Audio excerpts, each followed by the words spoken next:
Hi guys, Marika here with another card tutorial, and today's tutorial is for the Make It Crafty Clean and Simple challenge, and this month it is transparency. So I'm going to show you how I put together my card with some transparency. But first, to the coloring.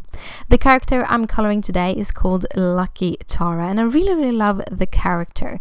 And I actually been coloring her in 3 different sittings, and you will see that because I have different nail polishes, which I actually discovered when I edited all the footage that, I didn't realize that I had actually changed nail polishes a couple of different times when doing this card.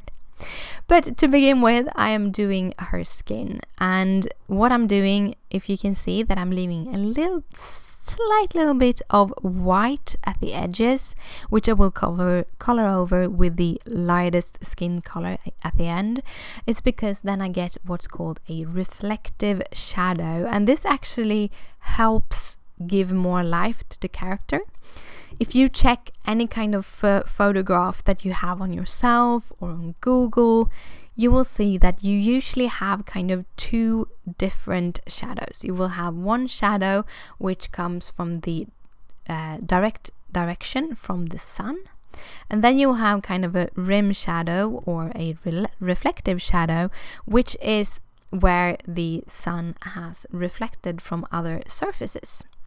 So I thought I'd use that in today's little character and just try to build it up and make it look like she has a little bit more dimension than she usually has. Or usually when I color has. Yes. I'm actually coloring the skin twice because I didn't get the shadows that I wanted, and as Copic is a little bit translucent, means that you can actually get a whole really nice depth by doing several layers. Sometimes just 1 layer of shadows is what you want, but today I wanted 2 on our skin. Then I'm going in with these little cloves. I think it's cloves. I'm actually going to make those circular things like fluffy balls at the end, but the leaves are cloves, and I'm going in with the different kind of greens. And when I'm doing the darker green, I'm doing small little lines to be in the middle of all the bumps. So I have 2 lines per leaf to kind of give that dimension, and then I'm going over and I'm just extending those lines with the lighter color, which is the YG17, just a little bit extending, leaving a rim of light around the edges of the leaves. And I don't think about shadows in that way. I'm just trying to get the illusion of it being a little bit bent, so that you have the darker part in the middle, making it kind of a cone shape, something like that. Just giving it some dimension, you know. I'm using 4 different green colors because I like using a lot of colors.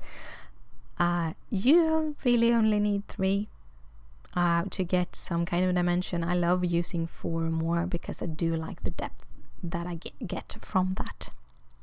For the hair, which takes a lot of time, I think after I cut out all of the pen switches between all of these clips, I think it took me about the footage that I have sped up is about 1.5 hour long. So I think for me personally it took me about 2 hours to color. If you count all the switches of pens, if you count kind of choosing pens and stuff, it probably took me a little bit longer. But I really like coloring these characters. And I really love coloring them because they have so much hair and you can practice your hair coloring on them.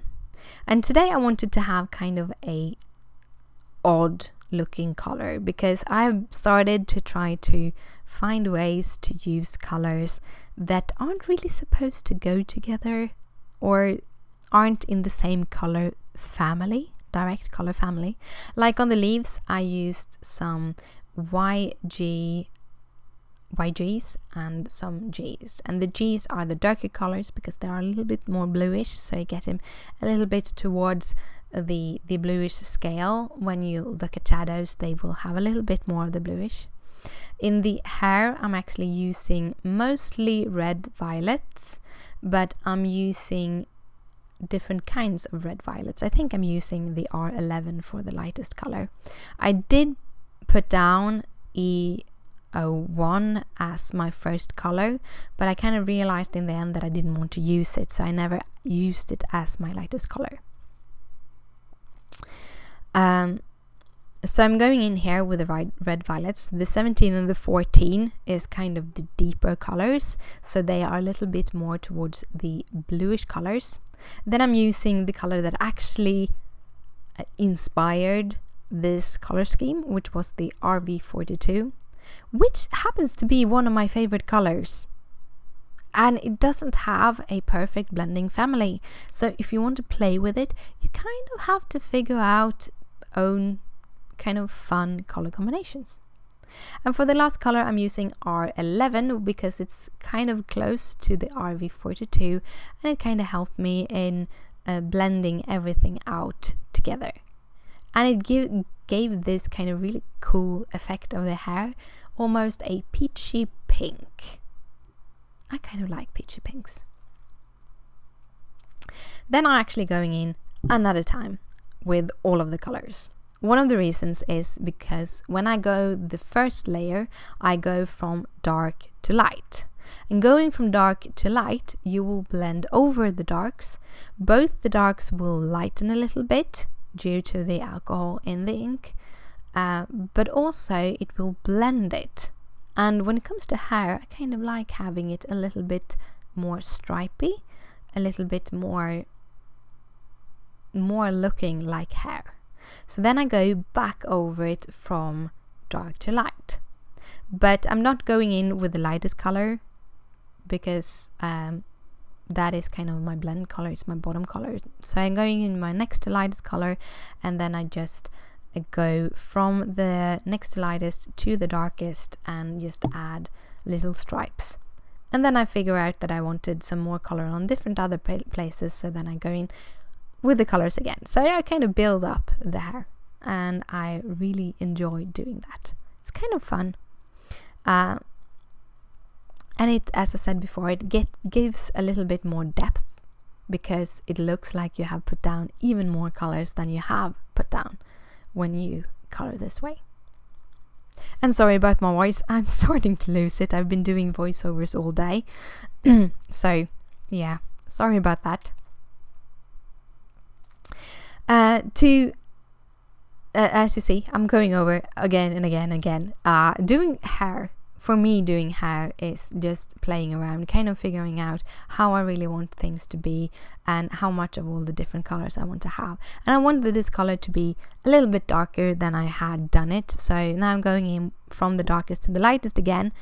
And this will also tone down those streaks to not have so stark streaks. Sometimes I want stark streaks, sometimes I just want kind of blended streaks. Today I wanted blended streaks, so that is what you got. Then I'm going with the eyes. I'm using B63 on the eye whites to kind of give them a little bit of a shadow. Then I'm going in with some blues for the different colors and a blue-green to tone down the blues to make them fit a little better with the other color scheme. For the fuzzy cones, I'm doing some toner grays, and I'm just dotting small dots, not blending at all to make that fuzzy effect. Also decided that I wanted the dress to be sort of whitish, so I'm going in with the toner grays to shadow it and leaving a bit of a white in the middle, and also using my colorless blender to kind of blend out the lines I get when I'm just using the toner grays. And as I already have the shadows, I don't have to add any shadows on the images on her dress, so instead I'm just adding two different colors to them to kind of give them a little bit of color anyway. And then I'm finishing off by going and doing that little branch that she has in her hair. And that was the coloring. Then I'm cutting her out with my fussy cutting scissors. I love fussy cutting. For me, it is therapy, sort of. I always listen to music when I do my cards. This is also one of the reasons I actually do voiceovers, because I have a lot of different kinds of music going around in the background, and I don't want any copyright infringement problems. So instead I am cutting out all of the sound and speeding up most of the clips. But I'm listening to some soft music and I'm fussy cutting. I'm using an CAS scissor. These have a little bit of a thinner blade, which actually makes fussy cutting much easier. And also I'm moving the paper and not the scissor, which also helps in fussy cutting, because it just makes it easier. Here is the stamp set I'm using. It's a MFT stamp set. Lots of thanks, I think it's called. All of the materials you will find in the listings in the description down below, where you also find a link to my blog with more photos and information. I stamped this in some Lawn Fawn ink, flamingo ink.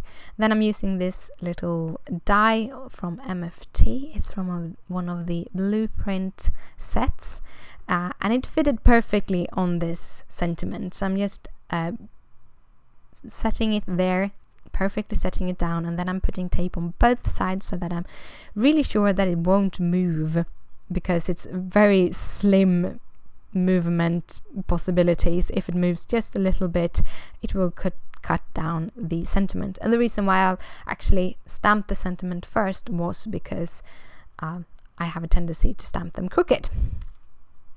Now to the transparency. I'm using this transparency film. I have a whole box of it, and I'm cutting it down to be a little bit bigger than 5.5 by 4.25.